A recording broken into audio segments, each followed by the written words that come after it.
तो मैंने CDS, TGC, technical SCC, navy pilot, navy हर एक एंट्री के लिए अप्लाई किया। मैं बैक टू बैक एक के बाद एक 34 बार असफल हुआ हूँ कॉम्पिटिटिव एग्जामिनेशंस में। 4-5 बार कह सकते हो आपकी मैंने तैयारी नहीं की, लेकिन मैंने 28-29 बार तैयारी की थी, एकदम सिंसियरली तैयारी की थी। उस टाइम आप यकीन नहीं मानेंगे, मैं रोड पे पड़ा हुआ था और सब पीछे से सारे मेरे जो साथ वाले थे लड़के सब क्रॉस कर चुके थे और मैं वहाँ पड़ा मेरा आंसू आ गए थे। कमरे की जो दीवार थी वो खाने को आती थी। तो आप इस चीज़ से क्या समझे, इस चीज़ से ये समझो।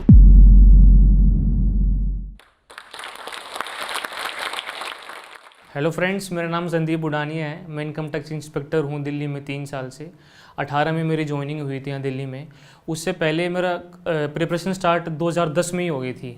मैं बताना चाहता हूँ कि मेरा सपना क्या था। मेरा सपना था आर्मी, नेवी, एयरफोर्स में ऑफिसर बनना। मेरे पापा आर्मी में थे, तो मैंने काफ़ी नज़दीक से देखी है वो लाइफ, आर्मी की लाइफ, ऑफिसर्स की लाइफ। तो मैंने उसके लिए NDA का फॉर्म भरा। मेरा एग्ज़ाम पास हो गया। 12th अपीयरिंग में मेरा एग्ज़ाम पास हो गया था, 12th के एग्ज़ाम से पहले ही। और उसके एग्ज़ाम से पहले ही मेरा इंटरव्यू आ गया था SSB का, उसमें लेकिन मैं फ़ेल हो गया। तो उसके बाद मैं एकदम हताश होके रो के घर पे आया और काफ़ी मैं डिस्टर्ब था। और उसके 2 महीने बाद मेरे बोर्ड एग्ज़ाम थे 12th क्लास के, तो उसमें मेरा इम्पैक्ट पड़ा। लेकिन काफ़ी दुखी था मैं, क्योंकि कुछ साथ वाले दोस्त मेरे निकल गए थे NDA में और मैं रह गया था। मैंने NDA के चलते मैंने ना AIEEE का फॉर्म भरा, ना IIT का भरा, ना बिट्स का भरा, कि मुझे बस NDA में जाना है, मुझे आर्मी में जाना है, मुझे ऑफिसर बनना है। तो उसके लिए मैंने किसी फॉर्म नहीं भरे, किसी और चीज़ के फॉर्म नहीं भरे। मैंने सिर्फ NDA पे फोकस किया, NDA या TE सेंट्री जो भी होती थी। तो फिर मैंने फर्स्ट अटैम्प्ट में क्लियर नहीं हुआ। फिर मैंने बोर्ड एग्ज़ाम्स में बैठा, मैं क्लास 12th में एग्ज़ाम देने के बाद में मैं NDA वापस आया। साल में 2 बार होता है NDA, तो मैंने वापस एग्ज़ाम क्लियर किया। UPSC एग्ज़ाम लेती है NDA का। तो एग्ज़ाम क्लियर करने के बाद वापस इंटरव्यू आया। इंटरव्यू में कॉन्फ्रेंस आउट हो गया। मैं लास्ट डे 5th पे मैं आउट हो गया। तो वापस मेरे पे फ़र्क पड़ा, मैं वापस हताश हो गया। जब ट्रेन में आते हैं ना आउट हो गया SSB से, तो बड़े दुखी मन से आता है, मन करता कि बस कहीं कूद जाएं। लेकिन काफ़ी छोटी उम्र थी उस टाइम पर और समझाने वाले भी घर वाले थे। लेकिन उस जो जर्नी होती है SSB सेंटर से ले घर तक, वो निकालनी बड़ी मुश्किल होती थी हमारे लिए। NDA के बाद पता चला कि एक एंट्री होती है टेक्निकल एंट्री स्कीम, जिसमें 80% चाहिए आपको PCM में। तो उसके थ्रू भी अप्लाई कर सकते हो आप आर्मी जाने के लिए या नेवी जाने के लिए। तो उसके लिए भी एलिजिबल था मैं, तो मैंने उसमें अप्लाई किया। तो सीधा इंटरव्यू होता है इसमें बिना एग्ज़ाम के। तो मैंने उसके लिए अप्लाई किया, मैं उसके लिए इंटरव्यू किया, तो उसमें बैक टू बैक आउट होता रहा मैं। तो 12th बेसिस पे मैं 6 बार SSB से आउट हुआ, 3 बार NDA एंड 3 बार TES। और उस टाइम तक समझ चुका था कि मैं अब 12th बेसिस पे जो इंटरव्यू होते हैं मेरे, उसमें मैं एलिजिबल नहीं हूँ, मेरी एज हो चुकी है। उसके बाद मैंने BTech कंप्लीट करने के बाद मैंने वापस अप्लाई करना शुरू किया कि मुझे आर्मी, नेवी, एयरफोर्स में ऑफिसर ही बनना है। तो मैंने CDS, TGC, technical SCC, navy pilot, navy हर एक एंट्री के लिए अप्लाई किया। और मैं एक के बाद एक 19 बार SSB से फेल हुआ। और मैंने हर बार पापा को फ़ोन किया, पापा मेरे इस बार भी सिलेक्शन नहीं हुआ। पापा का डायलॉग एक ही था कि बेटा कोई बात नहीं, अगला कब है। उनको भी पूरी उम्मीद थी मेरे से और मैं भी काफ़ी दुखी हो चुका था। और आधी बार तो मैंने लास्ट में बताया ही नहीं घर पे कि मेरा इंटरव्यू भी आ रखा है, क्या मैं जाने वाला हूँ, ताकि वो दुखी ना हो, परेशान ना हो। क्या बताना बार बार कि उनको उम्मीदें होती हैं, वो टूटती हैं, फिर दुखी होते हैं वो भी। तो फिर मैं उसके बाद मैंने 19 बार तो सिर्फ SSB का इंटरव्यू दिया था।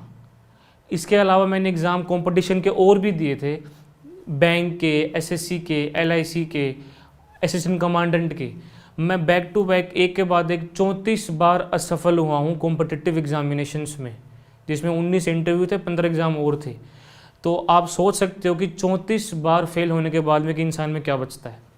मैं एकदम टूट चुका था। मैं तैयारी जयपुर में कर रहा था और मेरे दोस्त कई साथ वाले जो लग चुके थे। मुझे जयपुर में कमरे की जो दीवारें थी वो खाने को आती थी कि अब मैं क्या कर रहा हूँ यहाँ बैठा यहाँ पे। अब तक घर पे फाइनेंशियल हेल्प की ज़रूरत है, वहाँ से भी हेल्प कम हो रही थी मेरी। अब मैं करूँ तो करूँ क्या। मैंने BPO के लिए भी अप्लाई किया था, आप यकीन नहीं मानेंगे, ताकि मैं साथ साथ पढ़ सकूँ और साथ साथ मैं थोड़ी अर्निंग कर सकूँ, ताकि घर से मुझे पैसे ना मंगाने पड़े। तो 15,000 की नौकरी भी मुझे नहीं मिली थी। मैं उस इंटरव्यू से भी आउट हो गया था, जो कि इंटरव्यू 10 मिनट का था बस। और मेरी ड्रीम थी 70,000 की नौकरी पाना। तो उस टाइम सोच सकते हो कि क्या मेंटल प्रेशर रहा होगा मेरा कि मुझे ये नौकरी नहीं मिल रही तो वो कैसे मिलेगी मेरे को। तो फिर मैंने मेरी लाइन चेंज की। फिर मेरे दिमाग में ये हुआ कि कैसी भी गवर्नमेंट जॉब पानी ही पानी है।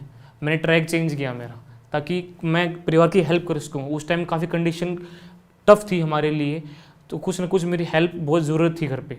तो मैंने एसएससी, बैंक, इनके करते करते 34 बार मैं असफल हुआ हूँ टोटल एग्जामिनेशंस में। आप यकीन नहीं मानेंगे, 4-5 बार कह सकते हो आपकी मैंने तैयारी नहीं की, लेकिन मैंने 28-29 बार तैयारी की थी, एकदम सिंसियरली तैयारी की थी। और बीच में एक ऐसे भी एग्ज़ाम आए हैं जब मुझे याद है 31 मार्च 2016 को मेरे एक भाई का एक्सीडेंट हो गया था और उसकी डेथ हो गई थी। उसके बाद रिज़ल्ट आया LICAA का, मैं 13 नंबर से उसमें फ़ेल हो गया था। मुझे उस रिज़ल्ट से काफ़ी उम्मीदें थी कि मैं इसमें सिलेक्शन हो सकता है मेरा, लेकिन उसमें सिलेक्शन नहीं हुआ मेरा, और ऊपर से वो भाई का दुख भी था मेरे साथ। 34 बार असफल होने के बाद जब 34वां अटैम्प्ट बताना चाहूँगा आपको मैं, 34वां अटैम्प्ट मेरा SSC CPO का SI का था। मैंने इसमें एग्ज़ाम पास करके मैंने फिज़िकल की तैयारी करके अच्छी तरीके से मैं 1600 मीटर की दौड़ में 10 मीटर से रह गया था और मैं गिर गया था। मैं उठा और वापस गिर गया। उस टाइम आप यकीन नहीं मानेंगे, मैं रोड पे पड़ा हुआ था और सब पीछे से सारे मेरे जो साथ वाले थे लड़के सब क्रॉस कर चुके थे, और मैं वहाँ पड़ा मेरा आंसू आ गए थे कि मैं इस दौड़ को क्रैक नहीं कर पाया। मैंने उस दिन रोते हुए फ़ोन किया था उस एज में भी घर पे कि मेरे नसीब में नौकरी लिखी ही नहीं है।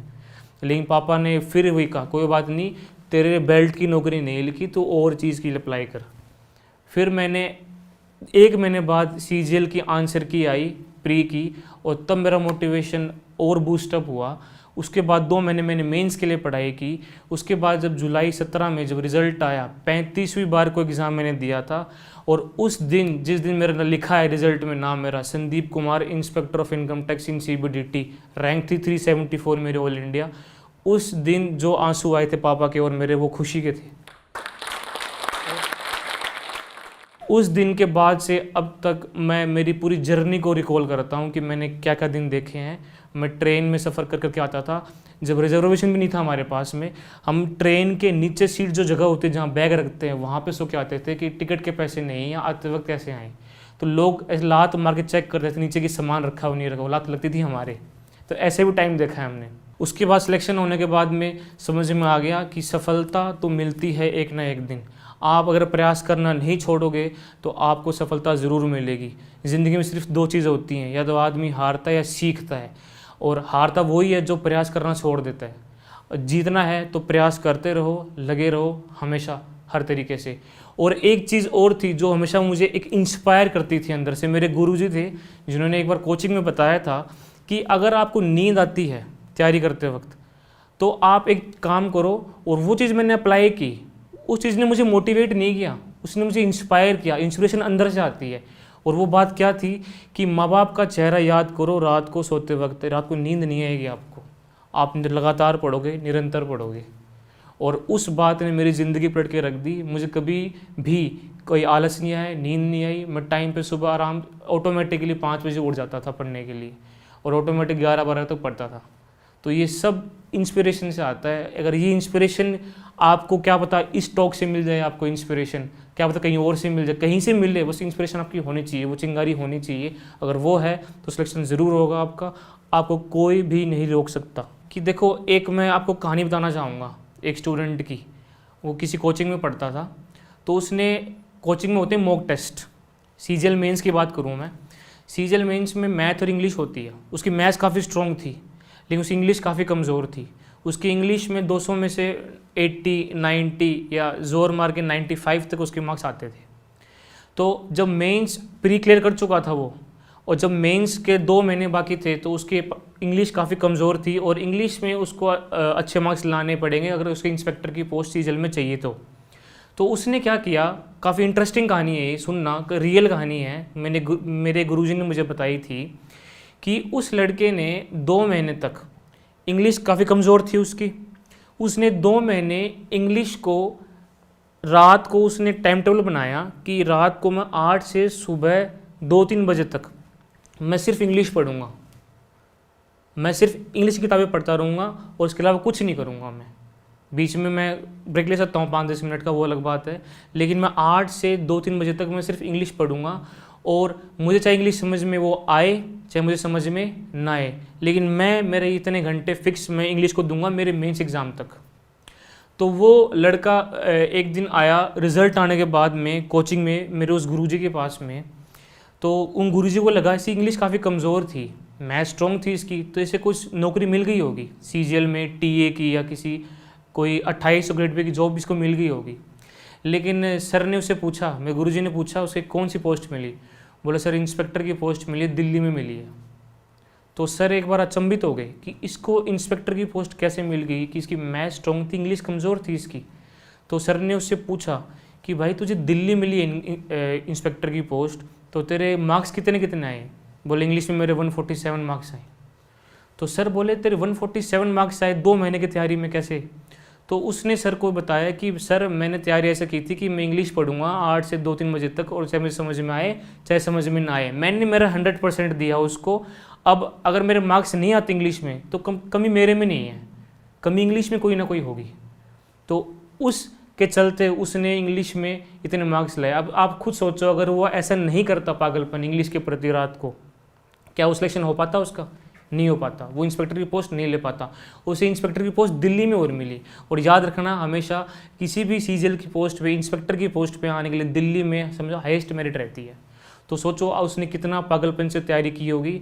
तो सब्जेक्ट के किसी भी सब्जेक्ट में कोई कमी है आपकी तो इस तरीके से तैयारी करो, आप उसके पीछे पागल हो जाओ, आप उसे टाइम दो पूरा।